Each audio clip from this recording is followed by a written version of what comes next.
अब you welcome to the show जिसका नाम है लोगों की कहानी कनक की जुबानी। मैं कनक विष्णु आपकी होस्ट आपकी दोस्त एक बार फिर हाजिर हूँ एक नई कहानी लेकर, एक नई वीडियो लेकर, एक नया मनोफोन लेकर। तो आइए बिना वक्त जाया करें हम हमारी आज की कहानी शुरू करते हैं। सुबह सुबह का वक्त था, बहू सब घर में अंधेरा था, लगभग सुबह के 7 बजे थे, सब सो रहे थे। अचानक से सास की नींद खुली। नींद खुलने के बाद उसने स्नान करा, स्नान करने के बाद पूजा पाठ करी। पूजा पाठ करने के बाद आवाज़ लगाने लगी, बहू ओ बहू कहाँ मर गई। तब वहाँ से सामने से आवाज़ आई, जिंदा हूँ माँ जी, अभी मरी नहीं, अभी सही सलामत हूँ। तो बोले कब से बैठी हूँ पूजा करके, तुम्हें समझ में नहीं आ रहा, तुमने मेरी अभी तक चाय नहीं दी। वो चाय लेकर आ ही रही थी, इतने में उसने सोचा कि क्यों ना माँ जी के लिए नाश्ता भी बना ही दिया जाए। तो उसने साथ में भजिए बनाए। भजिए लेकर आने में थोड़ी सी देर हो गई। सास का आँख बबूला हो गई। सास और ज़्यादा चिल्लाने लगे कि तुम्हें समझ में नहीं आ रहा, मैं कब से बैठी हूँ पूजा पाठ करके, तुम्हें पता है कि पूजा पाठ करने के बाद मुझे कुछ ना कुछ खाना होता है या चाय पीनी होती है। तो बोले ठीक है। जब बहू आई चाय और भजिए लेकर, तो चाय तो अच्छी बनी हुई थी। चाय पीने के बाद सास ने कहा कि इतना तेल लेके आई है, इतना तेल में बनी हुई चीज़ मुझे खिलाकर मारने का विचार है क्या। बोले नहीं माँ जी, मैं क्यों बुलाऊँ, भगवान मेरी उम्र आपको दे दे। पर उसने कहा, मैंने सोचा कि क्यों ना आपको भजिए भी खिला दिया जाए ताकि आपका नाश्ता भी हो जाएगा, आपको भूख नहीं लगेगी। बोले ठीक है अब रखते हैं। पर बोले इसमें तेल बहुत है। तो वो भी तेज, बहू मजाक के मूड में थी। बहू ने सोचा ठीक है माँ जी, आप कहते हो तो मैं ले जाती हूँ। बोले नहीं रुक जा, यहीं पे रखे रहने दे, मैं खा लेती हूँ। बोले ठीक है। उसको जब सास ने जब एक पीस उठाया भजिए का, पीस उठाने का उसने मुंह बनाया और कहा कि कितना गंदा भजिया है तुम्हारा, कच्चा है और तेल में नितर रहा है। तो बहू समझ गई थी। बहू ने कहा कि ठीक है माँ जी, मुझे कपड़े धोने, मैं ऊपर जाती हूँ। सास ने कहा ठीक है जाओ। बहू गेट के पीछे खड़कर देख रही थी कि सास भजिए के साथ क्या प्रतिक्रिया देती है। जैसे ही बहू का जाना हुआ, सास पूरे भजिए की प्लेट साफ कर गई और कहने लगे मेरे बहू के हाथों में तो अन्नपूर्णा का वास है, कितने टेस्टी भजिए बनाती। ठीक, दोपहर के खाने का समय हो गया था। फिर से आवाज लगाने लगे, फिर से सास चिल्लाने लगे कि मेरा खाना लाओ, समय हो गया है, आज खाना मिलेगा कि नहीं मिलेगा। बहू ने कहा जी ला रही हूँ, आप थोड़ा सा सब्र करें।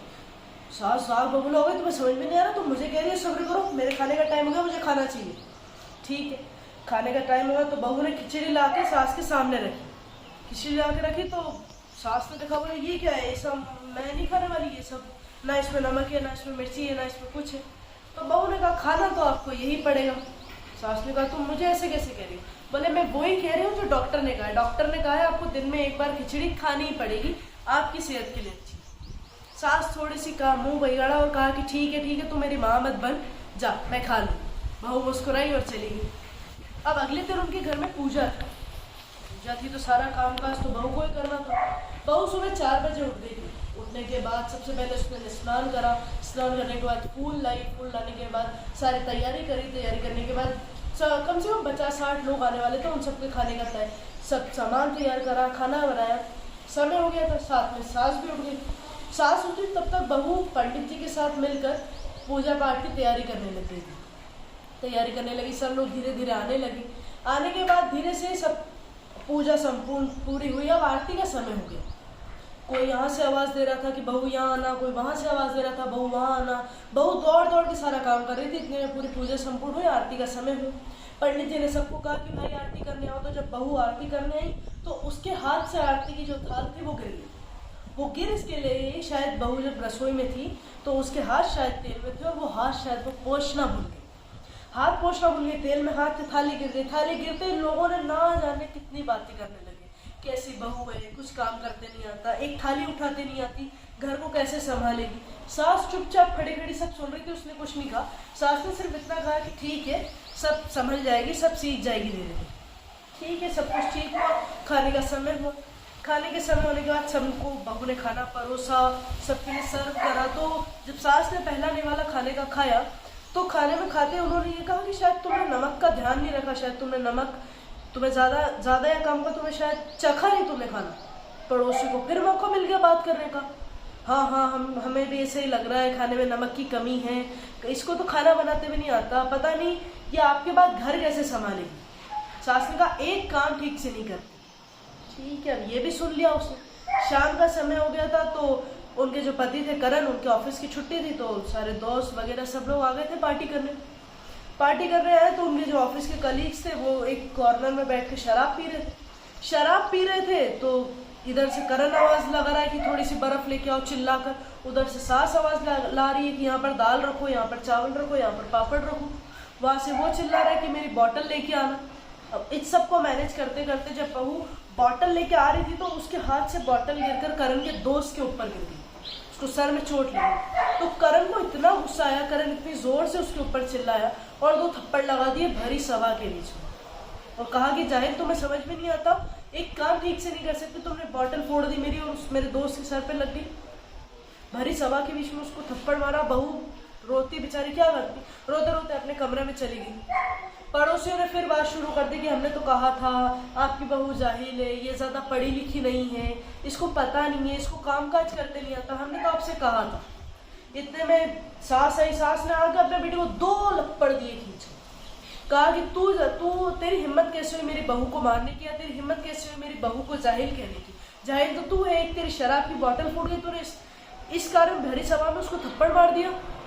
उसके दोस्तों को भी चिल्लाया, उसके दोस्तों को भी डांट लगाया और कहा कि तुम्हें समझ में नहीं आ रहा कि आज घर में पूजा है और आज तुम्हें पार्टी करनी है, आज तुम्हें शराब पीना है, आज ही का दिन मिला था तुम्हें चिल करने के लिए, और दिन नहीं थे। ये सब बातें हुई तब करण को अपनी गलती का एहसास हुआ कि मुझे इस तरह से व्यवहार नहीं करना। बहू सास जब बहू के कमरे में गई तो उसको हाथ पकड़ के बाहर लेके आई और जोर से चिल्लाने लगी कि किसकी हिम्मत हुई मेरी बहू को जाहिल कहने की, किसकी हिम्मत हुई कि मेरी बहू को गवार कहने की, ये मेरी बहू नहीं, ये मेरी माँ भी है, ये मेरी बेटी भी है। माँ तब है तब मुझे गलत काम करने से डांटती है, मैं जब कुछ गलत करती हूँ मुझे रोकती है, मुझे डांटती है, और बेटी तब है जब ये मेरे बिना कुछ कहे मेरे मन की बात समझ जाती है। तो ये मेरी बहू भी है, मेरी बेटी भी है, मेरी माँ भी। खबरदार जो किसी ने मेरी बहू को कुछ कहा। बहू सिरसकती वापस कमरे में चली गई। सबने सास ने सबको डांटा और कहा कि आप पूजा समाप्त हुई, सब कुछ हो गया कार्यक्रम, आप अपने अपने घर जाइए प्लीज़। ठीक। खाने की थाली लेकर जब सास बहू के कमरे में गई तो बहू ने देखा कि सास थाली लेकर आ रही, तो उसने खट से उठी और कहा कि माँ जी आप मेरे लिए मत कीजिए, मैं कर देती हूँ। तो कहा नहीं, कभी कभी मेरा भी फर्ज होता है, मैं भी करूँ। और सास ने मजाक में व्यंग में कहा कि तू डरे मत, इस खाने में जहर नहीं है, तुझे मारूंगी नहीं। कहा नहीं माँ जी वो बात नहीं है। बोले तू खाना खा ले, और मजाक करते हुए कहा कि फटाफट खाना खा ले, फिर बाद में मेरे पैर भी दबा ले। मेरी कहानी बस इतनी सी थी, बट मेरी हर कहानी के बाद मैं कहती हूँ देखा दोस्तों या ये तो टुडे आई एम स्पीचलेस। अगर मैं ये कहूँ कि मेरे पास आज कोई कुछ शब्द ही नहीं है कहने के लिए, क्योंकि इतनी प्यारी कहानी है, इतनी सुंदर कहानी है। और देखा आपने कि हर रिश्ता ऐसा हो जाए तो हर बहू अपनी माँ को माँ समझे, अपनी दोस्त समझे, अपनी सहेली समझे सासू माँ को, और हर सासू माँ अपनी बहू को अपनी बेटी समझे, अपनी दोस्त समझे, अपनी मन की बात समझे, तो शायद हर रिश्ता कितना प्यारा हो जाए। मेरी कहानी बस इतनी सी थी। कीप वॉचिंग आवाज़ करना कि अपना और अपना दोनों।